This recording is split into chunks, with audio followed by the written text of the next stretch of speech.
Hello? Yeah, this is Kuyal. I go by Spaceman K now, though. Oh, core music. What's going on? Yeah. Um, you guys still want me to do some work? Or. Okay, yeah, I can do that. Yeah, I do go by Spaceman K now, though. Sorry again 2 years ago about those kids that rated all your videos with dislikes because, and I just respectfully backed out, but now I'm back. For sure. Yeah, I can do that. You already what? You already turned on my camera? And it's recording? Hello? How did you do? Hello? Hey, idiot, and welcome back to Core Music Promotions. I'm your host of the album, EP, single, music video, whatever the fuck you want reviews. I am Spaceman K. I will plug my stuff at the end if you want to go check out my stuff, and my channel will be in the description and probably in a clickable thing at the end. So today, I am going to be reviewing Kingcrusher's debut EP called No Happy Endings. The album cover will be somewhere in this vicinity, or maybe this vicinity, I'm not sure yet, but it's gonna be there. The thing I want to say about the album cover is it's very bright colored for a slam album cover, and I actually like that a lot, and it drew me into the album a lot, so definitely A1 on the album cover there. I didn't know about this band because they don't have any released music at the moment. I got this through a Google Drive, and so I did a little research, and I went on their Facebook page and read their about, and they are a slamcore band from New Hampshire. Which is baffling to me because all this time I thought New Hampshire didn't exist. It was just like a facade and no one was actually from there besides Adam Sandler. But apparently we got a whole fucking band from there. This EP consists of 5 tracks, 3 of which have features. I will be shouting out all the features as I go down the track by track review. If you've never watched one of my reviews before, basically what I do is I go track by track. I say everything I like, stuff I didn't like about the track. At the very end, I talk about the entire album as a whole and then give it a rating out of 10. Alright, track 1 is called A Well-Written Letter To, and then an ellipses, which is interesting because I want to know who that fucking letter is written to. But, in the sake for this review, I'm just going to say that that letter is written to me. It starts off with a really, chuggy guitar riff and these very atmospheric and reverby drums, and I really, really enjoyed that aspect of it because, in other slam bands, I noticed that drums are very just kind of like, boom, and that's it. But with these guys, they add this reverb and kind of atmosphere to it, almost giving it a little bit of a black metal feel. In the beginning, the vocals follow the guitar pattern, which most of the time I'm not too keen on, but in this case I thought it was great because every once in a while they'll fall off of the guitar pattern on purpose and kind of do something different, and it just worked really well with the song. And I really enjoyed the first half of the song because of that. I guess what appears to be the chorus is where the guitar kind of feel changes, and then they go to these hardcore high screams, and that is my absolute favorite part of this song. The hardcore high screams for the chorus are just absolutely incredible, and I think that they're really, really well done by the vocalist. I would address them by name, but in their band Facebook page for band members, it said that's none of your business. So I'm not really sure how to address him other than the vocalist of Kingcrusher, but you're doing great, bud. Towards the end of the song, we get an American Dad sample, and then what sounds like a Family Guy sample, followed by another American Dad sample, which just proves that everyone that listens to slam metal just sits in their room, eats pizza, and watches American Dad. But I'll give Kingcrusher credit where credit is due. They are pertaining perfectly to that audience. This song, as well as all the other songs on the album, have plenty of tempo changes and feel changes and different things that I will be going over track by track. But I just want to say that in this song specifically, I loved all of the tempo changes, kind of going from this slamming, follow the guitar pattern kind of thing to a hardcore thing. So this is definitely a great way to open the album. Next track is called All the King's Men, featuring Alex of Erica Goes to America. I'm not too familiar with Erica Goes to America, but Alex did fine in this song, so if you guys want to check out more of Alex's work, go check out Erica Goes to America, I guess. There's a really cool sample at the beginning. I'm not really sure where it's from. This album is absolutely filled with little one-liners and samples from things, and I'll be going over them individually. But the first little bit of the song just kind of sounds like a basic slam song. There's nothing really too crazy about it. It's definitely weaker than the first track.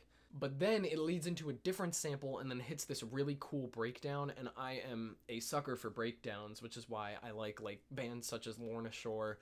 And so that kind of changed my opinion on this song, only because of that really cool breakdown in the middle of it. Followed by the breakdown was this dude doing a pretty basic high scream, something that most people can do with a little bit of practice. And he said Kingcrusher 2K19, and no offense, but that made me like curl up in a ball and die. That was just so unnecessary. It really reminded me of like Hunt the Dinosaur and like goofy bands like that. I don't know if that was what they're going for, but it didn't come across that way at all. It was just like Kingcrusher 2019, dude. I was like, this is just not. It wasn't needed for the song, you know? However, followed by it were these really cool slamming vocals with a little bit more of a like 808 bass kind of follow with like real heavy just riffs, and that was a real cool way to wrap up that tune. It's definitely weaker than the first track. It's still a decent song, but I can't get into that Kingcrusher 2K19 thing. The next track is called JRE 1169 featuring Zach Calabrese. I looked up Zach Calabrese and I just got like generic Facebook profiles and Instagram profiles and nothing that was attached to a band in any way. I did my research. I tried to find out what he was in, but I couldn't find it. Maybe it's just a friend of theirs. Maybe he was doing the more spoken parts of the song. I'm not really sure. The title confused me at first, JRE 1169. I was like, what the fuck is that, you know? And then in the song there is a Joe Rogan sample, and I thought maybe it's the Joe Rogan Experience. So I looked up Joe Rogan Experience 1169, and that's the one with Elon Musk. So they made a Joe Rogan song. So that's kind of cool. There was also another kind of like thready part in the middle of this song, kind of like the Kingcrusher 2K19, but I think this one was done well. It was just kind of like, we're gonna fucking hit you in the face and like kill you, dude. And like, that's cool, I guess. I mean, like, that's definitely slam. It's not something that I'm too keen on, but like it definitely worked with the song, and I can appreciate this one more than the goofy one in the last track. When the Joe Rogan sample came on that I mentioned earlier, it was followed by a sweep and then kind of went into this more like melodic, slower part of the song. There were no clean vocals, obviously, but the guitars were very melodic, and it almost sounded like power metal influenced. And I thought that was probably the highlight of the entire EP. I really liked that part. It showcased the talent of the guitarists, the talent of the drummer, along with the talent of the vocalists, with the guitarist kind of being the main focus, and especially going from that Joe Rogan sample to the sweep. I really enjoyed that transition a lot. So kudos to Kingcrusher for that part. This is the longest song on the EP, and I feel like it drags out just a little bit. I feel like the last maybe like 45 seconds weren't really that necessary. I thought that they could stay with that little melodic part and do that for a bit, and then kind of close with like a chugging riff, and then have the song be like 2 minutes and 30 seconds rather than like 3:45 or something like that. But that's just my personal opinion. You guys can think for yourselves. I'm just a dude talking. The next song is called X Snowplow X featuring Tony of Trading Heroes for Ghosts. I'm not too familiar with their work either, but once again, Tony did great in this song. And X Snowplow X is probably the fucking most slam title I've ever heard in my life. Once again, they did another thing that was like, Kingcrusher coming at you live. Motherfucking, we're gonna rip out your intestines and like kill, like, we get it, dude. You're Kingcrusher. We got it. Showcase that in the music rather than saying, like, we're fucking Kingcrusher every song, you know? Like, that gets annoying. One song, fine. You know, that's kind of what Body Snatcher does. They have it, like, 2 songs on the album. They're like, fucking Body Snatcher coming to fucking beat you up, dude. And then I've seen them live. I don't know if anyone else is watching this has, but every 5 seconds, the vocalist of Body Snatcher's like, where you at, pussy? And it's so funny. But, like, it's also unnecessary, just like this Kingcrusher thing. Like, we get it. But what you can do is showcase that through the music and then be like, that's definitely the Kingcrusher sound, rather than being like, this is fucking Kingcrusher again, dude. Yeah, we're gonna kill you with riffs. And American Dad samples. Tracks 1 through 4, especially track 4, have these consistently heavy lows, which is a real high point of the album.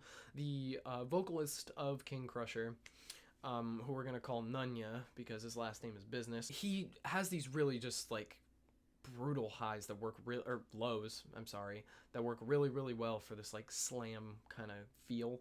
I've listened to a lot of slam bands where the lows are kind of weak, and it's supposed to be like, haha, we recorded this on an NES and people are gonna like it because it's raw. Like, fuck that, dude. These guys aren't mixed incredibly well, but the vocalist almost doesn't need it. And in this song, it really, really showcases how great his lows actually are. There was another threat. Like, I don't think it said Kingcrusher, but it was like, we're gonna fucking, we're gonna, like, murder you, dude. It's gonna be crazy. And then the, like, cops are gonna come, but we're gonna, like, play guitar. And then the cops are gonna be like, whoa, that was some fucking cool guitar, dude. That was some cool guitar. It's cool, but like it's just a little too much, you know. There's a lot of samples in this song. This is like the most sample heavy song with like little one-liners, and there was one that was talking about like punching babies and stuff, and I'm not sure. It's got to be from some like urban comedy movie. I'm not familiar with it, but it said the N-word like 4 or 5 times, and I'm not saying that's a problem because none of the band members directly said it, but like it was still a little like, whoa, you know. And I'm not trying to be like, it's 2019, you gotta be like respectful to everybody, dude, but like, I mean, you do, but it doesn't matter in the grand scheme of things. But it was just like weird. It was just kind of like, whoa, you know, like it was just unexpected, I guess. And my final complaint with this song is at specifically at 153 to like 155, the screams there are so weak. The dude is literally going like, like that's what it sounds like. I don't know if that's their vocalist, because that dude has real consistent lows. It might be Tony from Trading Heroes for Ghosts, but I'm not sure. But whatever that is right there, it's super weak. It just kind of sounds like a whisper scream. It just kind of sounds like he's going, but maybe that was like the purpose of it. I'm not sure, but it did not come off that way, and I thought it was a real just ugh. And the final track, so controversial yet so brave, that is named after the Eric Andre sample in the song where he goes, why would you say something so controversial but yet so brave? And I don't know what controversial is, but I just said that. There's a Whitest Kids You Know sample in there. He goes, oh, peace, what do you got there? And he goes, PCP, and he goes, oh, and then it kicks in. And that's like one of my favorite videos ever, so I'm real happy they included that. Once again, the drums are super atmospheric in this song, as they are throughout the whole album, but they really, really showcase once again in this song as well as the first track, and that is definitely one of the higher points on the album as well, and I really appreciate it, and it's just so cool. And then those atmospheric drums led into an awesome breakdown 113 into the song. Yeah, so track 5, I don't really have too much to complain about. I thought it was a real well-rounded, good song. Definitely, I think track 1... the first like 2 minutes of track 3 and track 5 were the highlights of the album. The weaker points of the album were the constant threats, call-outs, Kingcrusher 2019 kind of things. I mean, you could definitely do without those, but that's just my personal opinion. Maybe some people like that. I personally am not a fan. I thought all of the features were pretty solid. I'm not sure what the thing was in Snowplow with the little thing, but like, whoever that was, maybe you should get that sorted out. There's a lot of showcasing of good guitar skills, good drum skills, and good vocal skills in this album, and I think that it is definitely worth the listen. Overall, I think I would probably give it a 6.5 out of 10. They always have room for improvement, and you can tell where they need to improve and where they can improve, and I actually look heavily forward to their next projects, where they will be able to notice what they can do better and then really just showcase it incredibly in their further albums, which I hope to review. I did enjoy the sample heaviness of it. I like that. I think it was overdone a little bit, but still I like when there's a lot of samples in shit, especially little one-liners like that. Feel free to use this review to put in your next album for samples. Kingcrusher, No Happy Endings is a 6.5 out of 10. Definitely worth the listen and definitely worth keeping an eye on the band. Thank you guys, and see ya. I'm not doing that. That's stupid as shit. Alright, see you guys.